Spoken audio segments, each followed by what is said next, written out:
Hey guys, welcome to Waypoint X Wednesdays. My name is Judd, so let's get started.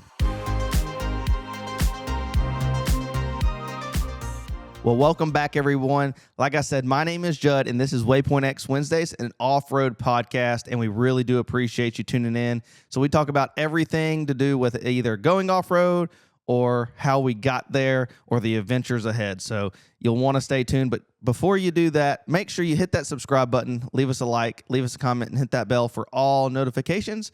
And if you're on Spotify, make sure you hit that follow button. We really do appreciate it. Like I always say, it has been crazy just in our world, just with everything going on. I know I say that every week, but it really has. But lots going on. And so make sure that you are following our Facebook and Instagram. There's a lot of updates that are going on through that. So we have put on some, there's some different events and things of that nature on there. So, go check those things out. If you have any questions, make sure that you, send us a comment or, send us a message and we can answer those to the best of our ability. So we really do appreciate you supporting us and all of that. So with all that being said, let's get into some further news. Coming up, we've got some pre-runs that we're going to be doing. We're working with Jeep Jamboree, so I got my Jeep Jamboree shirt on. This is the Rubicon Trail Trip shirt that I have. So we have been to the Rubicon. It was an awesome time, and we plan to go back. So hopefully when the baby boy's here, we'll go on back and make it a family trip. So excited about that. But we're pre-running for the Stony Lonesome trip out at Stony Lonesome in Bremen, Alabama, or it's close to Coleman, Alabama, somewhat like that. So that's what we're planning on. We did a little bit of pre-running for an event that's coming up this past weekend, and that's the 360 Jeep Club. They've got their little Jeep rally that's going on here in a few weeks, and we'll be posting about that tomorrow. Just a little update. We'll be sharing their post. And so if you're interested in riding in that ride, you need to make sure that you go check out their things and buy a ticket with them. And then you can come out and ride with us if you so choose to. And then Jeep Jamboree, we have that one later in the year. We've got two events that we posted up about. One's a stock ride or beginner ride, and then the next one is an advanced ride. And so we're going to try to do at least possibly one more. We're just trying to work around our schedules. So all the signups and stuff like that will be out shortly. We're just trying to give everybody ample time to kind of know that those rides are there. So that way, when the signups do open up, they can throw their name in the hat, and then we can draw names and things of that nature to see who wants to go. So really excited about everything that's going on. And then, the Waypoint X Garage is rocking and rolling, and we're taking care of customers, and everything's good there. So can't complain. We're just really, really busy. But for today's main subject is, I think it might ruffle a little few feathers, but I just think it's realistic. And so we really want to talk about the realism of off-roading. And what I mean by that is, so the title of this is Being Realistic When Off-Road. So pretty simple, right? And what do I mean by that? What I mean by that is when we go off-road, expect the unexpected. And, we've talked about this in other videos about making sure your Jeep is good, whether it's mechanically or, make sure everything works correctly. And because when you go off-road, the first thing that's going to happen, regardless if you hit, the easiest trail there or the hardest trail there, is if there is a weak link inside of your Jeep or suspension, steering, driveline, it's going to show itself off-road faster than if you were driving down the road. And so making sure that you're staying on top of your Jeep as far as, its maintenance schedule, and, buy yourself a creeper. I know, like Harbor Freight has them for $20 every now and again. If you get a discount code, spend that $20 and, get the creeper, go up under your Jeep and start paying attention to what's under there. And there's plenty of videos out there that shows you different components. We'll be showing you those components here in a future video. We're trying to take care of our Jeep right now. It's kind of beaten and bruised from a couple of wheeling trips, and we're just trying to get it back to somewhat normal at this point, just because we beat it up pretty bad at Windrock, and we're trying to take care of all those things. But that's what happens when you go up a double black diamond at midnight. So, hey, it is what it is. But going into that, you just got to be realistic as far as your Jeep. So if you know you have a problem, fix it. Don't be that one person that knows that they have a problem with their Jeep and they take it off road and they know it's going to fail. Don't be that person, because no one wants to wait on that person. If you know you don't have good tires, or you know you have patches that are probably going to rip, or you have steering components that are failing, bolts aren't tight, things of that nature, brake lines, or your Jeep is not set up properly. I think I see that one the most, is Jeeps not being set up properly. And you might be like, well, I don't know if my Jeep is. Do some research. There's a lot of good videos out there. Take it to a well-known shop. And what I mean by well-known shop is a shop that is actually wheeling. And I know that's a crazy thought, but I want to take my Jeep to a shop that person that's working on my vehicle is actually off-road and wheeling that vehicle, because they know, one, how that vehicle is performing, how it's gonna work off-road. I think those are the biggest things, because not only, I know my Jeep is on the trailer. We had a trailer video a few weeks ago. Not only can my Jeep go wheel, but it can go 70 down the interstate. Now, it might take 3 miles to get there because it's still the 38. But I can wheel my Jeep and drive my Jeep. There are a lot of different trips. We had one just last year where we did 100-mile overland day, just doing, back roads and dirt roads and fire tower roads and things of that nature, in Missouri, correct, Caitlin? We were in Missouri, and I think it was over 100 miles, and had no issues out of the Jeep whatsoever. Had a great time, and then wheeled for 2 days. And and then we actually drove back and forth during those 2 days on the road. So that's what I'm talking about, is I want my Jeep performing at its best. I know things can happen, but if you know that there's something wrong, try to fix it. So don't be the person that knows they have a problem and then breaks right in the middle of the trail, because no one wants that.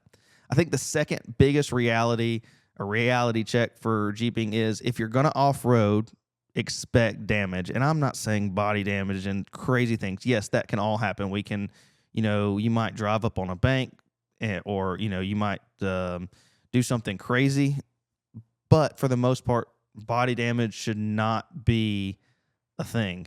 If you have good spotters and you're paying attention, I just don't think it should happen. I know it can happen. I've had instances where, it's been really close, but really try to pay attention. There's no point in putting yourself in that position. The biggest gripe I see is, people going off-road and then being like, well, it scratched my tire, scratched my rim, or it, like the limbs or something, the trail was too tight. And so that left some pinstriping on some of the paint. Yes, some of it can buff out, some of it can't. I totally understand that. But you're going off-road. So you've got to take some level of responsibility as far as knowing that's going to happen. So if you want to go play in the rocks, know that the tires and rims and, your suspension and your skid plates are going to get scratched. That's why I run bead locks. I don't have to worry about it. They're not supposed to be all shiny. It's got that nice rim or ring around it, and I beat the ever-loving snot out of it. Those are what those wheels are for. So I want to abuse them. Now, am I trying to? No, but that's what they're there for. I'm not worried about what it looks like, because I want the performance. So I don't put anything on my Jeep to make it, I guess, frou-frou per se. I guess that's the best word. Caitlin's shaking her head. But everything on my Jeep serves a purpose, and that's what I try to look for, because if it doesn't serve a purpose, I don't really try to put it on there. But that's just me. I'm kind of simplistic in that nature, is everything on the Jeep I want to serve a purpose. So, but be realistic. If something does get scratched off road, you're in the woods, if it's rainy, it can be slippery, rocks can be slippery. You're in the mud, just be realistic about it. And another thing is, I don't personally, but I see a ton of Jeeps, and I've seen a ton of videos lately of people just hitting the water as fast as they can. Good luck. That's all I gotta say. Good luck. I hate mud. I will drive around a lot of mud holes or cut down a lot of trees before I go through deep, thick mud. One day it's going to catch up and the motor's not going to be happy. Not only that, because I see people hit that water so hard, so fast, and I know, oh yeah, I get to play in mud or water, whatever the case may be. It causes major, major issues. Now, I'm always good for a good creek crossing or, things of that nature. Love it, absolutely love it. I'm not trying to basically, just sink my Jeep through the water or mud for a couple of reasons. One, if it's just water, like let's say, it's a stream or something, it's just water. I'm not too concerned about that. But one, I don't want to hydrolock my Jeep. I don't want water in my motor motor or transmission. I don't want water in my axles, transfer case, any of that. It also seems to take away the grease 10 times faster, and then my Jeep starts squeaking more. But the biggest thing I would have to say is mud and sand and grit. I don't want any of that, not only in the engine and all of that, but I don't want it in the axle and the axle seals, because then it just destroys axle seals. It destroys all your the rubber gaskets and things of that nature. It messes up all your joints. I couldn't tell you. So I've replaced a few of my joints just over the years. They need to be replaced every so often. And you'll take them apart, and it's like you can wipe your finger through some of the grease, and you can just feel the grit in there. And so every time you've gone through a mud hole, every time, it just makes things worse. It eats at stuff, and that just causes a big problem. I want to challenge y'all, the next time you go wash your Jeep, take that nozzle of that hose and stick it in the frame rail. So all the Jeeps have a hole somewhere in their frame rail, and if you've been through mud, I promise you, mud's going to come out of there, and it's going to surprise you if you've never done it. So make sure you stick that hose pipe in that frame rail, because you're going to be greatly surprised on how much mud might be in there if you've been mudding. But I hate mud. I think it's terrible, but it's a reality of going off-road. So you go off-road, you just have to assume that. And I'm saying if you're going down a forestry road, or just a nice dirt road or something, just know something can get torn up. Whether a rock gets slinged up on the wheels, a rock gets slung up on the windshield, things of that nature, or there's just a limb that's sticking out. It can grab it. The thing is, you're off road, and unfortunately, it's kind of like you went ahead and signed that waiver as soon as you went off road, saying that it's going to be a possibility if something gets damaged. Unfortunately. But that's just part of it. But the thing is, I like that. I want to take it on because I want to see all those really, really cool places. And you're not going to get to all those cool places without a little rock rash from time to time, or a pinstripe or two. I promise you. Cane Creek was beautiful, Caitlin. I promise you, I got some pinstriping on that one. Going through the different water crossings and things of that nature, because of all like the grass and limbs that you're having to go through. I guarantee you, I got rock rash. You're not going to go on Cliffhanger without rock rash. There's not a chance.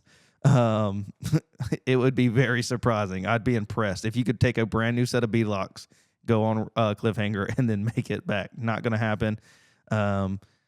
Shoot Stony, not going to happen. It's just not going to happen. And so you got to kind of pick or choose what you want. And so I like to take the road less traveled. I want to, see that adventure. I want to see that obstacle. I want to have fun. I want to enjoy it. And I want to be off-road as much as possible. So, yes, I don't want body damage. I do not mind pulling cable. That is not something, I'm like, oh no, my pride's too much. I will pull cable if I suspect I'm going to get body damage, or I'm going to damage my Jeep point blank. So even just resting it on the soft top, I've rested, the Jeep on the soft top quite a few times, to the point I've broken some of the, the surrounds, and I will side pull my Jeep away from the obstacle and back off of it, because I'm just not willing to damage anything, or damage my A post, my B post, any of that. I'm not willing to damage all that. So yes, you can prevent body damage if you wheel correctly. You have good spotters and you take your time. I'm more talking about the damage of the wheels and the paint I'm not saying, you have to gouge it all the way down across, but you might get pinstripes or two. So like our saying says, adventure begins at the end of the road, So I'm going to always go out there and find that next adventure. And if I get a little scratch here or there, it's just part of it. It adds a little character to the Jeep, and I enjoy it. Yes, I do have one part that's body damaged, and I did it in my own yard trying to test out my Jeep. So it wasn't even on the trail. So I'm going to admit that to you just share that to the world. I've got a big dent. If you ever see my Jeep, it's on my passenger side. I was trying to make sure my locker worked, and I pinned the front tire against a tree, slipped off the tree, hit the front of the fender, and it crumpled up. So I've got a little dent in the front quarter panel right there above the thing, and that's why the kind of hood doesn't somewhat match. So you'll probably see it in some pictures now, and you're going to be like, oh, that makes sense. So I did that in my own backyard, guys. So it goes to show you that I've had this Jeep for a while now, and we've gone all over the country, and I really try to not cause body damage. I try to not put myself in those situations. But like I said, if you looked at my wheels and you looked underneath my Jeep, it is beat and bruised very, very badly. So yes. Also, another thing is if you're going off-road, worried about paint, I would recommend not to paint your vehicle if you're going to continue to go off-road. If your paint is in horrible shape, wrap it. This is my second wrap on my Jeep. Absolutely love it. If you have any questions, definitely check out Rapper Mike. He's in the Alabaster area, and he does a phenomenal job. But why I like the wrap is I have been all over. Like I said, this is my second one, wheeled in all parts of the country.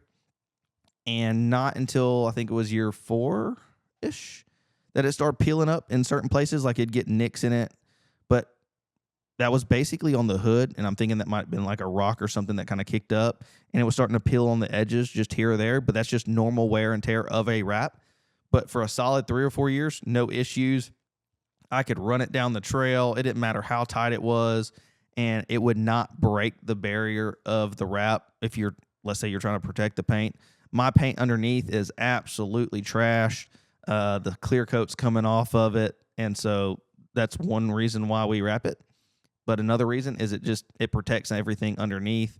And so, I would not paint your vehicle just to go off-road. If you're not, maybe wrap it. So it's a possibility. Now, if you want to paint it, go ahead. No shame there. We just choose to wrap it because, one, it's not the super, super expensive, but we can change it out when we want to, and that's cool. So we've changed colors now. This is our second color. We might change another color in the next 3 or 4 years because that's how often you should change it. And so we might change it then, but we'll just have to see. But just kind of a recap is, don't be, the guy that or woman that doesn't bring their Jeep ready to go on trail day. Make sure that you have everything situated. And like I said, if you have any questions about that, please hit us up. We run Waypoint X Garage, which is we only work on Jeep Wranglers. And so if you have a question about your Jeep Wrangler, you need help with it, especially if you're in the Birmingham area, Pell City area. We're out here in Pell City. And so if you need help with your Jeep, please let us know, and we'll be more than happy to get and help you with that. So that way you can have the best adventure that you can possibly have, and your Jeep is ready to go. So saying that, don't be the one person that knows they have a problem and still goes out there. Secondly, just be honest with yourself and know that you're going to get that damage. Know that it's going to happen. Yes, you can prevent body damage. I would say probably 90 or more % of the time, wouldn't you say, Caitlin? I'd probably say even higher than that. But we'll be safe about it and say 90% of the time or more you can prevent body damage just with a good spotter and taking it slow and understanding how that Jeep is working off-road.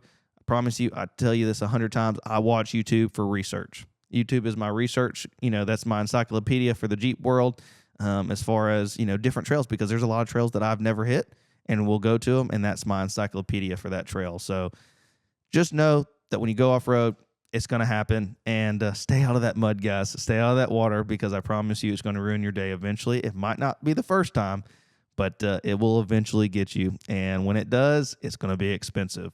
So, guys, that's a recap. I could talk about this all day. But, guys, we really do appreciate you tuning in. Like I said, make sure you hit that subscribe button, leave us a like, leave us a comment, and hit that bell for all notifications. And if you're over on Spotify, make sure you hit that follow button. And, guys, we really do appreciate it. But like we always say, we want to know where your next destination is, and we hope to see you out on the trail.